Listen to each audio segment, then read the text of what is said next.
Tupac Shakur is a study of contradiction.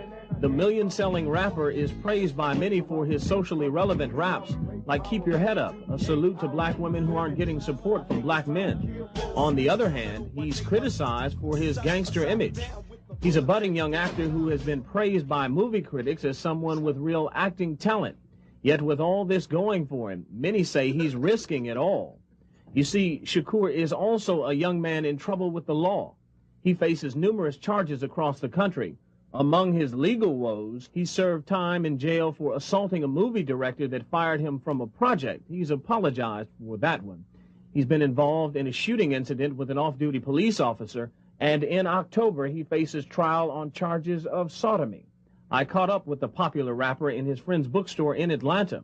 We started our conversation by talking about why he feels he can impact today's youth with his work. I have something to offer to business that hasn't been shown before. You know, I have a whole energy that represents not just black youth, but white youth, Mexican youth, you know what I'm saying? That change right before you go from being 18 and unresponsible to when you go to being like 21, 22, and the whole world's on your shoulders. I believe strongly that my audience empathize with me because I show that side. I show that emotion, raw, uncut, good and bad.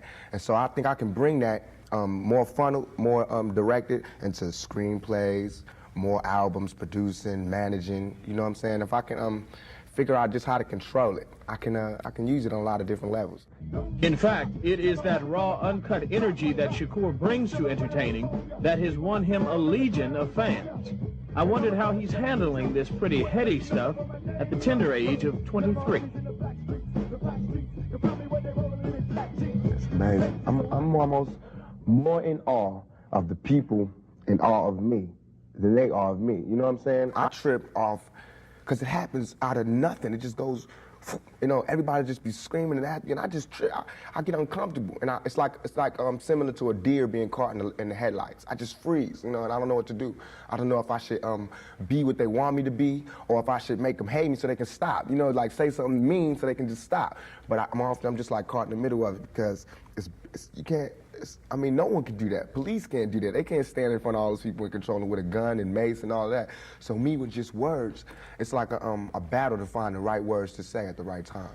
I'm curious, when you think about the idea that you do have that kind of control over so many people, in one sense, the whole idea of being a role model comes up in the imagery. And a lot of people who know you, and I talked to them beforehand, suggested that, hey, you know, when you meet him, he's going to be something entirely different than you imagine and what the media is portraying him. What about that idea that you have been portrayed, and sometimes, I mean, to be honest, you like the portrayal of you just hard, That's right. thug, That's right. don't step on me, That's right. you're in trouble. That's right.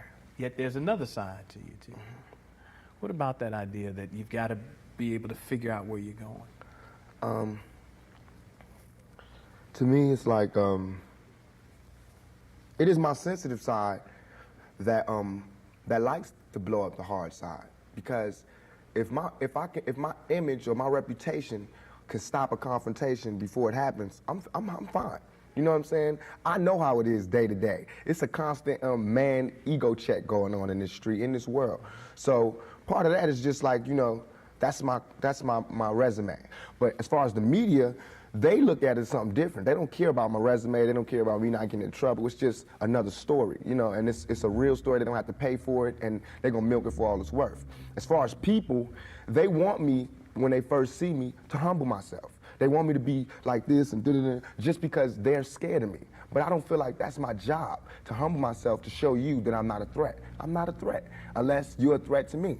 You know what I'm saying? So when people say, when you meet Pac, he's different than he is, because when somebody one-on-one, anybody one-on-one, I believe, honestly, that I can talk. I believe that I have the ability to reason, I have logic, I have compassion, I have understanding. If we talk, there's no problems.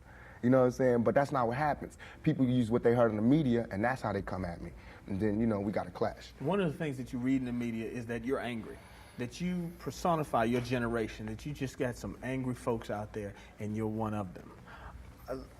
I'll put it to you. Are you angry? Are you angry with what you see society is about? Yeah.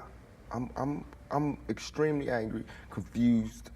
You know, a lot of the times that I sat up in court, I couldn't defend myself. You know what I'm saying? And it wasn't like the things they were saying about me were beyond my comprehension, or the things that I could say weren't going to help my case. But because it's like being exiled, you know, from society, and that's how I feel. And this whole the anger comes from, I'm tired of waiting for my past to get into society. All I ever wanted to do was make me and everybody around me feel more comfortable about where we were. You know what I'm saying? About the places that we stayed. This is our home base. Let's build it up. Let's be happy about where we come from. You know what I'm saying? Instead of trying to assimilate and get a pass key to where they at. You know what I'm saying? Not to say that everything needs to be separate, but we gotta find pride in ourselves. You know what I'm saying? And once you get the pride, like damn near 2 seconds after the pride comes anger. From being held like that for so long, and to be made to go through those changes, you get mad. You know what I'm saying? I believe as soon as any black man receives his first 3 checks, he starts getting mad. Because it's not about the necessity of having to have a job and having to pay and having to do that. You don't care no more about the smiles and the, yes, massa, because you done got paid.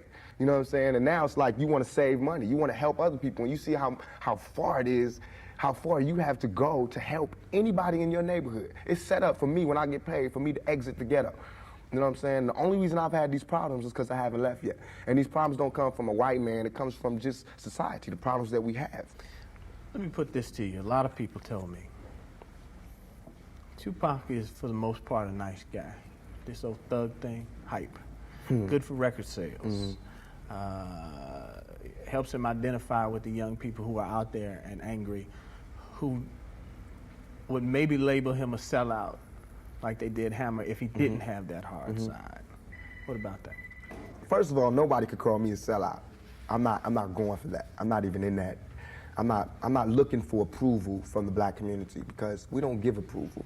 You know, we don't really do nothing but exist. So it's not like black people could tell me, you a sellout or you true blue. You know what I'm saying? It's not that. I'm not even caught up in that.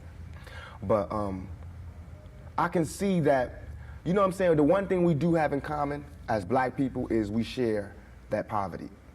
So the thug side is more closer to the poverty than me being rich. You know, how can I come to any community center, you know what I'm saying, sporting a Rolex Presidential, all these diamonds, and be like, look, we, you know what I'm saying, gotta. But now, when I say we, they know what I mean. I'm not saying like I live in this neighborhood and nothing, but I'm a thug, and they thugs. They can relate to it. I don't even have to say that, you know what I'm saying? When I come, I don't have to say I'm real. They already know that, you know what I'm saying? From me being me, from not pushing the thugness, but I know from the business that everybody in this business is always whispering in your ear about what you can't say, what you can't do, what you can't wear in this world and in this world. It's 2 worlds, a white world and a black world. All I did was stand in the middle, you know what I'm saying, and say I'm living in both worlds. I can go to the streets and survive, and I can go out here and do my business out here. I'm play devil's advocate again. All right. Critics say, yeah, but you're being pimped. You're being pimped by the record executives who will allow you to do your thug life because it portrays a certain black. I mean, you've heard it, yeah, that if you were just a singer, you wouldn't have the same record contracts you have. Right. But because you portray the thug life, the gangster rap, they've allowed you to make that money. They've allowed you to push and make your platinum. I beg to differ. You know what I'm saying? I'm getting pimped. That's true. But just like how a woman would be, you know what I'm saying? Anybody to be pimped. You know, it's like, it's not that you get pimped, it's how long you get pimped. You know what I'm saying? Because if you really look at this situation, it is not I who's being pimped. When you look at them white kids with Raiders hats on, it's the white folks getting pimped. You know what I'm saying? Because I'm making their future. I'm writing down their curriculum.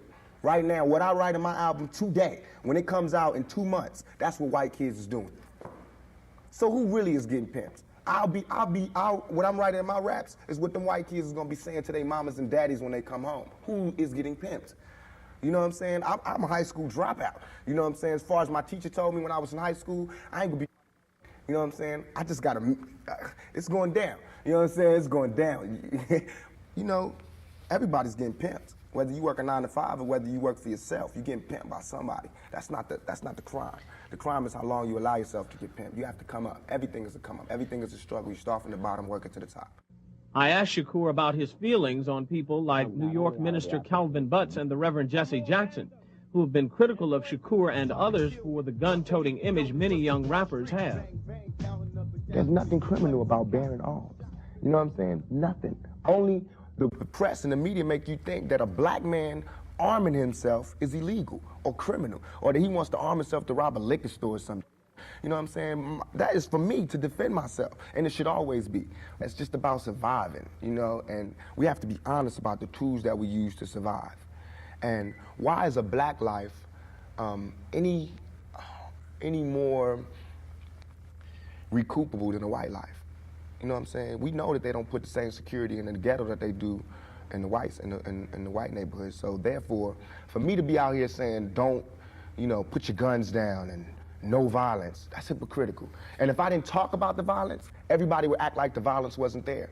We, as rappers, bought that violence. We bought the violence that we seen on the street. We put in our records for years. And after 3-4 years, people finally starting to see it because of all the statistics that's going on in the streets. If we stop talking about it, then they wouldn't take statistics. And when they stop taking statistics, then we'd be killing each other in the street, and these white people wouldn't care no more. Only reason they care is because, you know, there's been some strays, and we done slipped over in the white neighborhoods, and there's kids in Iowa that want to be like us. You know what I'm saying? There's kids in Indiana that's trying to be like us, because they can relate too. You know what I'm saying? You even admitted, I don't live in that neighborhood anymore. There's no real reason for you to carry a 9mm. Don't believe that. Why? In 2 years, I've had a gun pulled on me by my limo driver, by police, by everybody. You know what I'm saying? And I better be. You know what I'm saying? I've been attacked. You ain't read the papers about these skinheads trying to blow up black churches. Why? They see me as the enemy just like y'all do. You know what I'm saying? They can come to my house and sit outside my house just like anybody else can. A skinhead. And once my life is gone, it's gone. Can't nobody give it back to me. Not the judge, not the president, not the governor, not Calvin Butts, not Jesse Jackson. They can't do nothing but come to my funeral and talk pretty about how black people suffer. You understand? And as far as Jesse Jackson, my first acting job was at the Apollo Theater when Jesse Jackson was running for president in 1984. It hurts me for him to say anything negative about any rapper because we supported him. He should support us. You know what I'm saying? As far as his image, you know what I'm saying? What was he doing? You know, he should be the last person talking about gun violence when he sat right there while Martin Luther King caught one in the neck. You know what I'm saying? Things ain't really changed that much. I swear to God, nothing I ever say is meant to be something where innocent people get hurt. Nothing I ever say is meant to be like a end all, let's go do it right now. Nothing. Everything I ever say, and if any, this is so we can set it clear, anything I ever say as it pertains to my peers and being strapped is only in self-defense. You know what I'm saying? Because right now where I'm at, the world is harsh. And I just don't got no beautiful stories. You know what I'm saying? I'm gonna just be getting them ready. Because that's why I think I messed up. If somebody would have grabbed me, pulled me to the side and been like, look, Tupac, as soon as you step out here, they're gonna be at you. If somebody would have explained it to me, I wouldn't have took the same mistakes. But I made those mistakes. And that was my job to stop somebody else from making those same mistakes. To lay it out. To lay out the real map on the world and how it is. And how it is for Shakur is trouble. It's continuing to mount. He was just thrown off a concert tour for allegedly inciting a riot. Shakur claims his actions are just misunderstood. I'm not coming here telling you my plight and then I walk outside and live the good life. Everything I'm saying is a warning, is a plea for help. If everybody is so goddamn worried about me, why ain't nobody came to help me? You know what I'm saying? I never wanted to be no star. This ain't my job. I don't care if everybody don't cheer for me. You know what I'm saying? If you're not cheering for me for what I'm doing, don't cheer for me. Don't cheer because you think I'm cute. You know what I'm saying? Screw that. Cheer for me for what I'm doing, for what I stand for. And when I go to jail, you should cheer louder. You know what I'm saying? Because I'm standing up for what I do. I'm not robbing nobody, not stealing from nobody. I never took nothing. Everything I do to represent my people. I do because I think this is what they want me to do. Shakur says all the attention given to his mishaps are one-sided. All right, this is all I want to say. For all them people that doubt me, I had no record all my life. Okay? No record, no police record, until I made a record.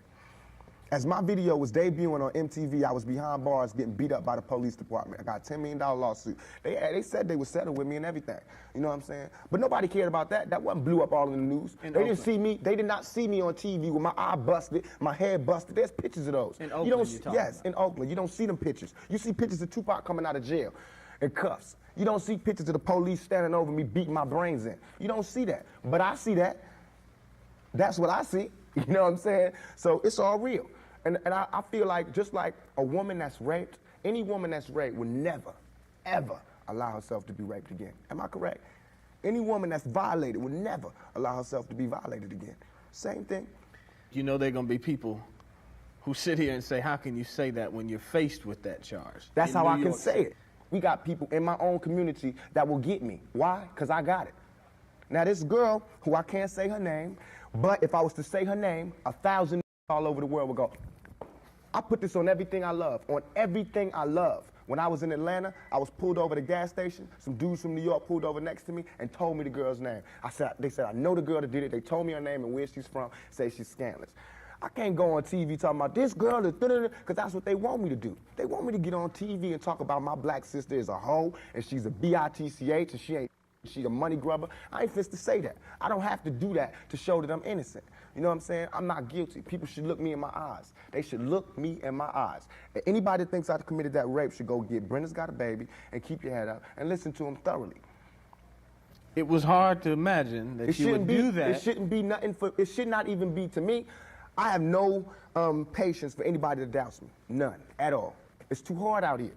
You know what I'm saying? If my people don't stand up for me, who is? I understand these white folks looking at me like that because they don't know me. They didn't hear keep your head up. That ain't no fluke. You know, keep your head up ain't no goddamn come up. I didn't do that for to be smiling in my face to say, oh, he's cool. I did that from my heart. So that if they do try to put a rape charge on me, my sisters could say he ain't about that. Now, if my sisters can't say that, you won't hear another keep your head up out my mouth. You understand me? Because it's a struggle on young black males today. Shakur's childhood plays a large role in the man he is today. He grew up knowing little about his father and just recently mended his relationship with his mother, who was an active member of the Black Panther Party. He says much of the pain and anger he brings to his work stems from his background. Have you ever seen, what would a Vietnam vet be like without a sergeant, without any backup, without any other soldiers, nobody but a Vietnam vet in Vietnam? When he came home, how would he be? And that's me. I had to go through all that street, war, everything, the same drugs that everybody else get turned out on. You know, where I would have been stopped short, I made it past. And here's where I am. But because I made it past, I missed some lessons. You know what I'm saying? And you can see the lessons that I missed when you talk to me. You can see where I haven't had a father when you talk to me. You know what I'm saying? You can see where I spent a lot of my time in the streets when you talk to me. Because the words that I say are not words that come from a mother's mouth or a father's mouth. It's words that comes from a pimp's mouth or a prostitute or a hustler or a drug dealer. You know what I'm saying? But to me, these were my role models. How much of that, though, in terms of growing up without a father, sometimes not being with your mother, do you lament on and look back and say, damn, I missed something big? Everything. I know for a fact that had I had a father, had I had someone, and I hate saying this because white people love hearing black people talk about this, but had I had a father, had I had some of these opportunities, I'd have been able to help my mother more. She wouldn't have went the road she went. I could have been a better son. You know what I'm saying? She wouldn't have went that road. It was the absence of my father. You know what I'm saying? I'm dealing with him being daddy not being there. My mother's dealing with him being my man not being there. You know, so many problems in our community that affect everything. So by me not having that, I ain't never want to hear nothing about no kind of relationships between a black man and a black woman. I knew they didn't work. Because as far as I knew, my daddy was the coolest dude out there. And my mama was a Panther. So if they didn't work, it don't work. That's how I felt. You know what I'm saying? And going out there, you know what I'm saying? It's like watching my mother just go through changes and everything. It's like my mother's my partner. She a soldier. You know, she a soldier like I'm a soldier. You know, and I watched the peep the game that she went through. If I would have went the same way my mother went had not she did her route and showed me where it went wrong with her. My mother always told me, don't you ever, ever just volunteer yourself to our people because they'll use you. That's what they do. You know what I'm saying? She also told me to follow my heart and for me to be the leader. But it's interesting to see just the change in your face, your reaction, your thought process. That's all I ever wanted to do. Ask my mama. I wanted to go to college. I went to school all the way and was ready to go to college. The only thing that stopped me was money. The time all the kids in my school was writing applications to go to college, I didn't have no lights and no electricity. And that ain't my mama's fault. You know what I'm saying? So when I think back to that, I'm not thugging for me. I'm thugging for my family. I pay all the bills. You know what I'm saying? I feed my whole family. Wrong or right, I do. And I can't stop. You know what I'm saying? And if thugging is gonna make me $1 million, because because it just got me platinum, then that's what I got to do constantly. And if it makes me feel, because right now, I feel satisfied. I don't feel like I've ever embarrassed myself or my people, you know, in nothing that I've done. And yet and all, I got the whole world fearing me, you know what I'm saying? At 23, weighing 160 pounds, you know what I'm saying? And I ain't even started. I haven't even wrote my plan out yet, and they scared. I got the vice president know who I am, the president, every cop in every city, you know what I'm saying? And I haven't even started working out a plan. The rapper paints young black men as victims and blames much of their plight on others. So I wondered how he dealt with the fact young black men are killing each other in record numbers. Suicide. That ain't homicide. That's suicide. We killing each other because we killing ourselves. We not, when another man, I know, I've been in a position, it's out of our control. It's not like he wants to kill. He just doesn't want to die. You know what I'm saying? It's that situation when you got, we are living in a war zone. It's not as easy as these people are making us think, that they just got some criminal ass black kids with guns. It is not like that. We live in hell. We live in the gutter. We got us stacked up 80 deep in one building. You know, by the time you get out your house, you strapped to protect yourself. Because you living in the same community that the police is carrying rifles and riot gear. Same, they need them riot, excuse my language, I'm so sorry. The same reasons they need the riot hat, the riot jacket, the flak jacket, the double vest, the 9mm Glocks with extra bullets, the tear gas, the mace, all that. Who do you think the police is using that against? Dogs? So we fighting the same villains that they fight in the street. But instead of them seeing us fighting villains in the street, we all villains. Is your generation the one that is picking up for where the Panthers left off, saying, all right, enough is enough?